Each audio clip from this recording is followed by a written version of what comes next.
নমস্কাৰ বন্ধু বান্ধৱীসকল মই বিপ্লৱ আশা কৰো আপোনালোক ভালে আছে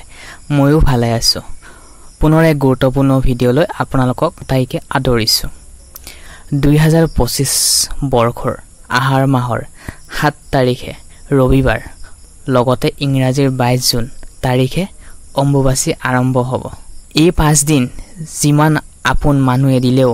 এই এটা বস্তু কেতিয়াও নাখাব যদি পাহৰি বা ফুল কৰি খায় তেনেহলে আপোনাৰ লগতে আপোনাৰ পৰিয়ালৰ বেয়াৰ প্ৰভাৱ পৰাৰ সম্ভাৱনা আছে অম্বুবাচী চলাৰ এইকেইটা দিন ফুলতন নাখাব এই 5টা বস্তু যদি অম্বুবাচী চলি থকাৰ সময়ত এই এটা বস্তু খাব পাৰে তেনেহলে মা কামাখ্যাৰ কৃপা আপোনাৰ লগত থাকিব এটা বস্তু হেহে আপোনাৰ সকলো দুখ কষ্ট আঁতৰি গৈ ভাগ্য দুৱাৰ মুকলি হ'ব আজিৰ এই ভিডিঅ'টোত আপোনালোকক জনাম অম্বুবাচী চলি থকাৰ সময় দিন কেইটাত কি কাম কৰিলে মা কামাখ্যাৰ কৃপা আমি পাব পাৰিম আৰু কি বস্তু খালে মা কামাখ্যাৰ আশীৰ্বাদ নাপাব ইত্যাদি ইত্যাদি আৰু কি বস্তু খাব লাগে ভিডিঅ'টোৰ মাজত কম যে কি উপায় কৰিলে আপুনি আটাইতকৈ ভাগ্যশালী হ'ব প্ৰিয় দৰ্শক ভিডিঅ'টো আৰম্ভণি কৰাৰ আগতে আপোনালোকলৈ এটা সৰুকে অনুৰোধ জনাইছো যদিহে ভিডিঅ'বোৰ চাই ভাল পায় তেনেহলে ভিডিঅ'টিত এটা লাইক কৰাৰ লগতে চেনেলটি সাবস্ক্ৰাইব কৰি থবলৈ একেবাৰে নাপাহৰিব হেহে মোৰ যদি কিবা ভুল হয় কমেন্ট বক্সত জৰিয়তে আপোনাৰ মতামত জনাবলৈ একেবাৰে নাপাহৰিব আপোনালোকক অম্বুবাচী দিনকেইটা আহৰ মাহৰ 7 তাৰিখৰ পৰা 20 তাৰিখলৈ এই বস্তু কেতিয়াও ফুলতো নাখাব লগতে অম্বুবাচী দিনকেইটা এই বস্তু এটা বস্তু খাব পাৰিলে কামাখ্যা মাৰ কৃপা এজন ভক্তৰ ওপৰত পৰে কামাখ্যা মাৰ কৃপা আমাৰ লগত থাকিব মহাদেৱে যেতিয়া পতিদেৱীৰ মৃতদেহ মহাদেৱে কান্ধত লৈ পৃথিৱীত ভ্ৰমণ কৰিছিল তেতিয়া পতিদেৱৰ নীলাচল পাহাৰত কামাখ্যা ধামত কৰে সেইভাবে কামাখ্যা মন্দিৰত অম্বুবাচী তিথি পালন কৰা হয় গতিকে এই 5 দিন কোন কেইটা বস্তু খোৱাৰ পৰা আঁতৰি থাকিব আৰু কি বস্তু খালে আপোনাৰ শুভ ফল পাব এই ভিডিঅ'ত আমি বিস্তাৰভাৱে আলোচনা কৰিম মা কামাখ্যা হৈছে হিন্দু ধৰ্মৰ তান্ত্ৰিক দেৱী তালিকা পুৰাণৰ মতে এই কামাখ্যা দেৱীক তান্ত্ৰিক ক্ষেত্ৰত আটাইতকৈ গুৰুত্বপূৰ্ণ দেৱী হিচাপে উল্লেখ কৰা হয় ইয়াৰ উপৰিও মহামায়া হিচাপেও চিনাক্ত কৰা হয় কামাখ্যা দেৱীক কামেশ্বৰী হিচাপেও জনা যায় এতিয়া আমি জানো আহকচোন অম্বুবাচী দিনকেইটাত কি কৰিব লাগে নালাগে অম্বুবাচী দিনকেইটাত ফুলতো এগিটা কাম নকৰিব অম্বুবাচী সময় সোৱাত চুলি বা সাবুন নলগাব চুলিত সাবুন নলগাব শ্যাম্পু নলগাব ব্যৱহাৰ নকৰিব আঁতৰি থাকিব পাৰিলে অতি ভাল হ'ব এই সময়ছোৱাত পুৰুষ মহিলা কেতিয়াও চুলি কাটিব নালাগে যিকোনো শুভ কাম বা মাঙ্গলিক কাম এই 5 দিনত কেতিয়াও কৰিব নালাগে অম্বুবাচী দিনকেইটা কিছুমান খাদ্য খোৱাৰ পৰাও অম্বুবাচী কিছুমান খাদ্য খোৱাৰো নিয়ম আছে অম্বুবাচী দিনকেইটা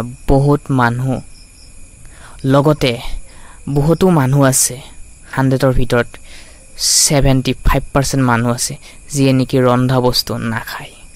ফলমূল খায় উপাস থাকে প্ৰথমে আমি জানো আহকচোন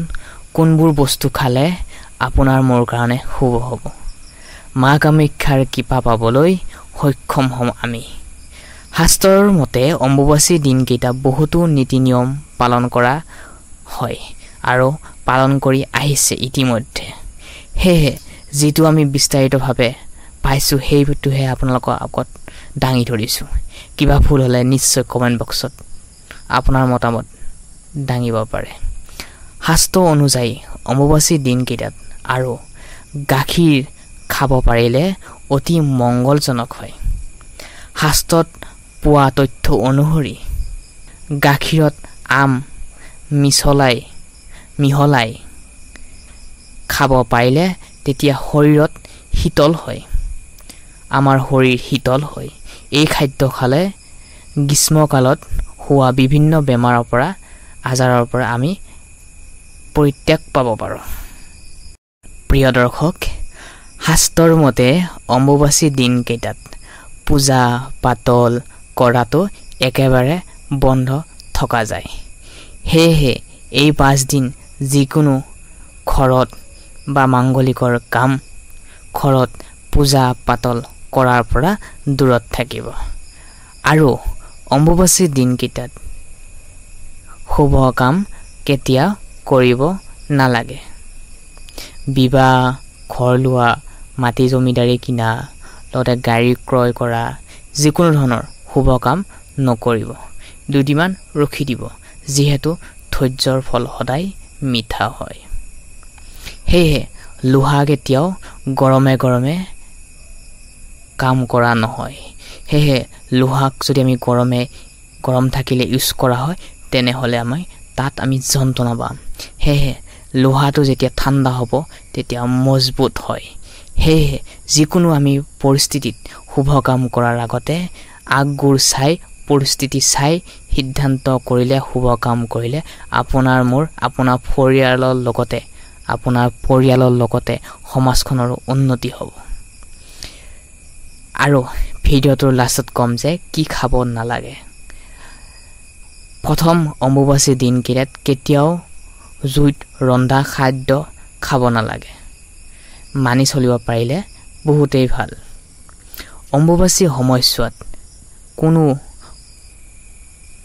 গছৰ পৰা ফুল ছিঙিব আনিব নালাগে অম্বুবাচীৰ আগতে ফলমূল ছিঙি ৰাখিব লাগে অম্বুবাচীৰ সময়ছোৱাত গৰম খাদ্যৰ পৰা দূৰত থাকিব পাৰিলে অতি ভাল অম্বুবাচীৰ সময়ছোৱাত আপোনাৰ ঘৰৰ মহিলাসকলক যিকোনো প্ৰকাৰে সন্মান হানি কৰাৰ পৰা দূৰত থাকিব সেয়ে সন্মান হানিৰ কাম কেতিয়াও নকৰিব ফুল বাক্য প্ৰয়োগ নকৰিব সেয়ে এইখিনিয়ে আছিল প্ৰিয় দৰ্শক ভিডিঅ'টি তেনেহলে আকৌ নেক্সট ভিডিঅ'ত আপোনালোকক আটাইকে লগ পাম আজি এই গুৰুত্বপূৰ্ণ ভিডিঅ'টোৰ পৰা আমি বিদায় মাগিছো ধন্যবাদ